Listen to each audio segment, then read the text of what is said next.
One of the things that I have found has been a very important response that I've had from the students is the talking circle. But when I go into the classroom, I'm sharing some of our history as the Haudenosaunee people in the Six Nations of the Grand River Territory.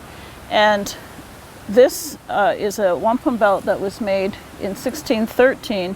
It's an agreement that came together with the Haudenosaunee and our visitors, and it's a symbol of ultimate respect on how we're going to share this land together. Our treaty symbolizes two paths or two vessels traveling down the same river together. One, a birch bark canoe, will be for the native people, their laws, customs, and their ways. The other, a ship, will be for the non-Indigenous people and their laws, their customs, and their ways. We shall each travel the river together, side by side, but in our own boat. Neither of us will make compulsory laws, nor interfere in the internal affairs of the other. Neither will try to steer the other's vessel. We had different worldviews when we came together and had this agreement, but even with different worldviews, we can still have peace, respect, and friendship, as long as we have the understanding. And so I developed an image to try and explain the power of the talking circle helped to build a sense of community in the classroom. The two-row, again, representing two different worldviews, and the children are in the middle, the parent, the family, and the community. And then it's important to acknowledge the teacher in the classroom and the school community. And I chose the four images representing JKSK, primary, junior, and intermediate. But actually you could even think about those as the four colors of man as well. In terms of culture and the multiculturalism in the classroom.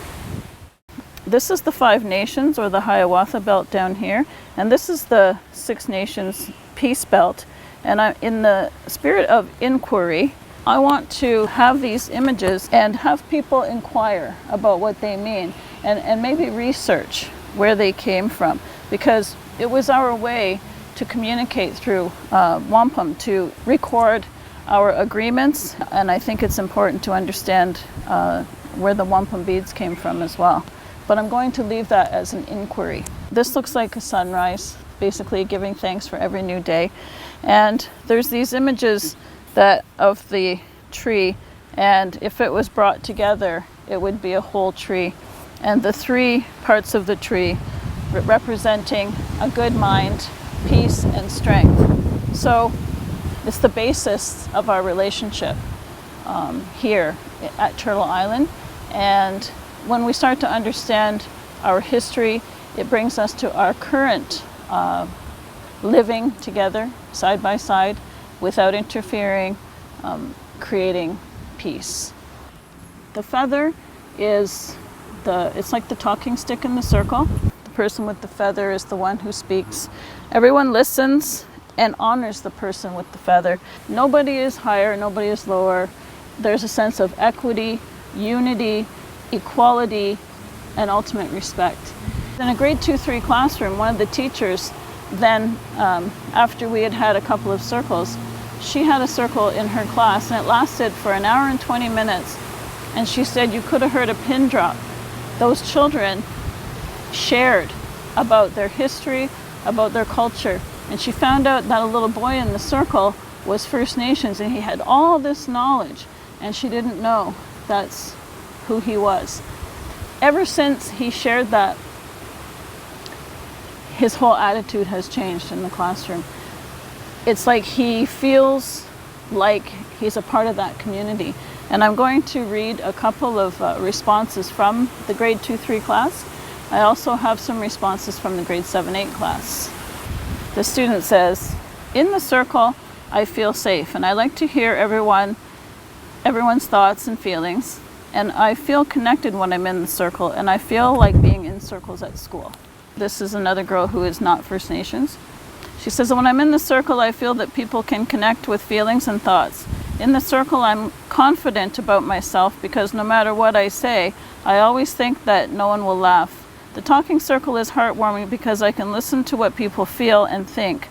I am thankful for Mrs. Miller because she teaches us positivity." And this is from the boy who identified himself as a First Nations student.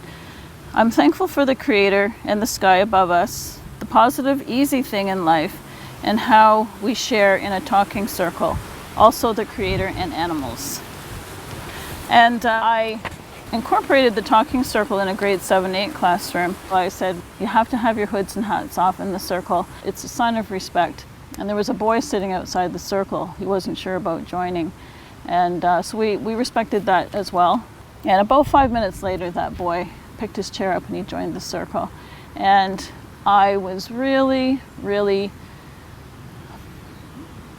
really happy, and I acknowledged him for joining us. And I'll read a response from a couple of the students. And one girl says, I'm not Native, so I've never done anything that talks about the culture, and this being the first time I've learned that it is very interesting. The thing that I really liked about the circle is that you asked questions that made me realize things.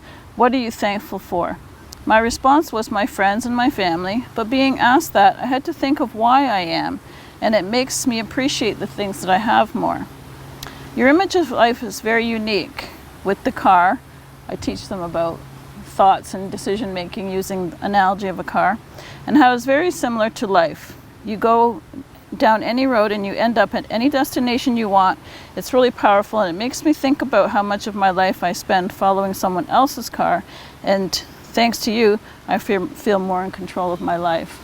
This one boy, he said, I enjoyed the circle because it was quiet almost all the time, and people were respectful. The only thing that I didn't really like about the circle is that I had to take my hat off.